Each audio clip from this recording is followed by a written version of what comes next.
ومن آياته يريكم البرق خوفا وطمعا وينزل من السماء ماء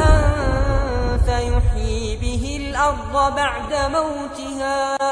إن في ذلك لآيات لقوم